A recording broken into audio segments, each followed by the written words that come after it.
मुख्यमंत्री पुष्कर सिंह धामी ने कहा, प्रदेश में सड़क और हवाई सेवाओं के विस्तार से पर्यटन को बढ़ावा दिया जा रहा है।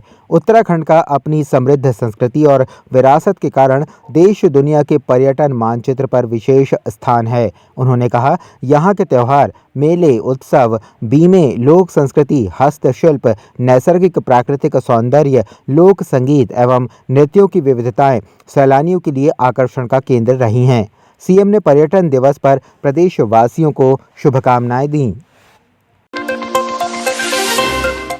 नशा तस्करों के खिलाफ मंगलौर पुलिस ने बड़ी कार्रवाई की है। मंगलौर पुलिस और एएनटीएफ की संयुक्त टीम ने कार्रवाई करते हुए मंगलौर क्षेत्र के लंढौरा कस्बे से तस्करी की जा रही 183 ग्राम कोकीन बरामद की है, जिसके अंतर्राष्ट्रीय बाजार में कीमत करीब 1 करोड़ 30 लाख रुपये बताई जा रही है। पुलिस ने कोकीन की तस्करी कर रहे 3 आरोपियों को भी गिरफ्तार कर लिया है। माननीय मुख्यमंत्री उत्तराखंड महोदय के संकल्प ड्रग्स फ्री देवभूमि मिशन 2025 को सफल बनाने हेतु एसएसपी हरिद्वार सर के द्वारा दिए गए निर्देशों के अनुपालन के क्रम में एंटी नारकोटिक्स टास्क फोर्स और कोतवाली मंगलौर पुलिस के संयुक्त कार्रवाई में 3 अभियुक्तों आज़ाद, तनवीर अली और फरियादी अली निवासीगण लक्सर के कब्जे से क्रमशः 115 ग्राम, 45 ग्राम और 23 ग्राम कोकेन बरामद की गई। शहरी विकास मंत्री डॉक्टर प्रेमचंद अग्रवाल ने आज विधानसभा स्थित सभागार कक्ष में प्रदेश में चल रही अमृत योजना की प्रगति के संबंध में अधिकारियों के साथ समीक्षा बैठक की। मंत्री ने अधिकारियों को निर्देशित करते हुए कहा कि भारत सरकार द्वारा राज्य के शहरों में पेयजल समस्याओं के निजात के लिए फंडिंग की जाती है, इसलिए हमारा कर्तव्य है कि हम इसमें पूरी तत्परता से कार्य करें। उन्होंने कहा कि अमृत योजना का उद्देश्य प्रदेश के शहरों में जलापूर्ति, सीवरेज, जल निकासी, शहरी परिवहन तथा शहरों में अत्याधुनिक सुविधाओं का निर्माण करना है। इन सभी मूलभूत सुविधाओं की पूर्ति कराना विभाग की जिम्मेदारी है। अमृत 1 पहली एक हमारे यहाँ स्कीम आई थी, जिसमें 151 प्रोजेक्ट्स हमारे चल रहे थे और मैं ये कह सकता हूँ कि 143 प्रोजेक्ट्स हमने इसमें कंप्लीट किए हैं।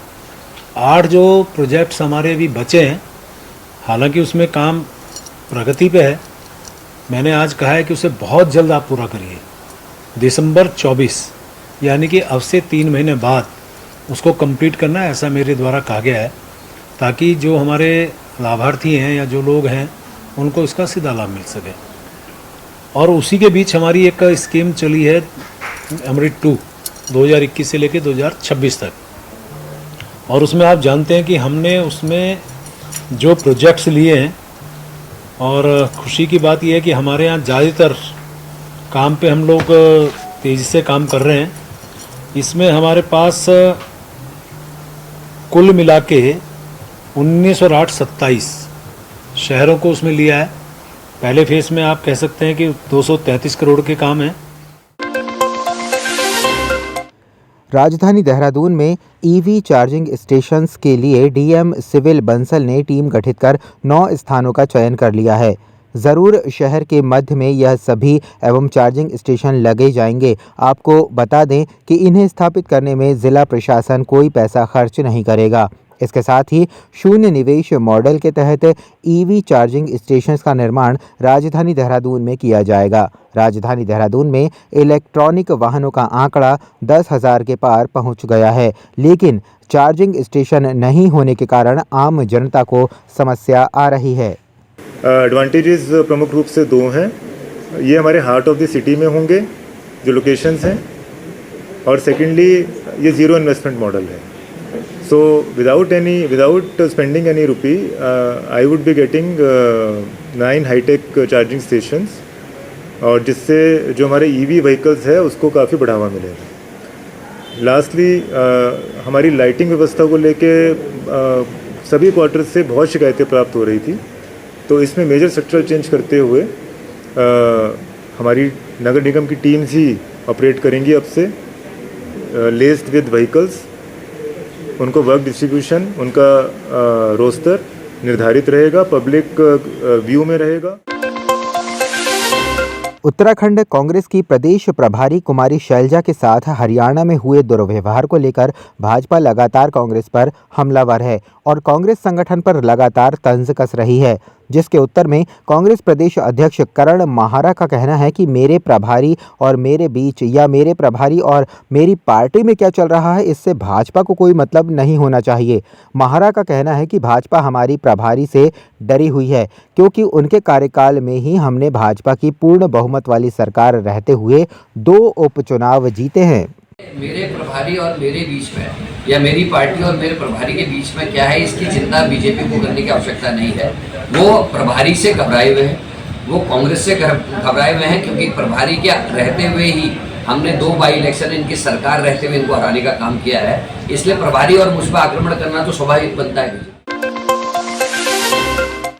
भाजपा प्रदेश मुख्यालय में आज भाजपा की सदस्यता अभियान को लेकर मंडल स्तरीय समीक्षा बैठक के बाद भाजपा प्रदेश अध्यक्ष महेंद्र भट्ट ने बताया कि भाजपा ने पूरे उत्तराखंड में अभी तक 12 लाख लोगों को बीजेपी की सदस्यता दिलाई है। उन्होंने कहा, हमारे दूसरे चरण का सदस्यता अभियान 2 अक्टूबर से शुरू होने जा रहा है, जिसमें सभी कार्यकर्ता और पदाधिकारी अपने अपने बूथों और क्षेत्रों में सदस्यता अभियान चलाएंगे और भाजपा आगामी दिनों में अपने तय लक्ष्य को पूरा करने का काम करेगी। ऐसे अभी प्रथम चरण में 1,09,000 की सदस्यता हुई, लगभग 13,14,000 हमारी सदस्यता अभी तक की उत्तराखंड में हो चुकी है।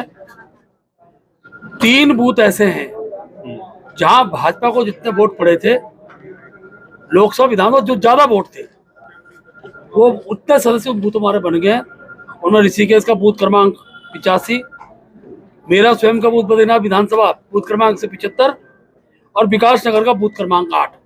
ये ऐसे 3 बूथ हैं जहां अभी आज की सभा में आया है कि यहाँ पर भाजपा को जितना मत मिला था उतने सदस्य उनसे ज्यादा 1-2 सदस्य ज्यादा ये हमारे सदस्य बने हैं। अब क्योंकि सदस्यता अभियान का दूसरा चरण हमारा प्रारंभ हो रहा है, 29 तारीख को मन की बात है। हमने जो लक्ष्य रखा है कि प्रत्येक बूथ पर हर कार्यकर्ता 100 सदस्य बनाएगा, तो अनेकों कार्यकर्ता बूथ पर गए हैं। हमारे सभी बूथों पर 29 तारीख को भी सदस्यता का काम पूरा होगा और ऐसे कार्यकर्ता जो बूथ स्तर पर सदस्य गए हैं उनके 100 के सदस्यता उस स्थिति में हो जाए, इसके लिए हमारा प्रयास रहेगा। उसके बाद आगामी दिनों के अंदर 2 अक्टूबर को गांधी जयंती है, गांधी जयंती स्वच्छता का कार्यक्रम रहता है। उस दिन सभी कार्यकर्ता खादी का एक वस्त्र जरूर अनिवार्य रूप से खरीदेंगे।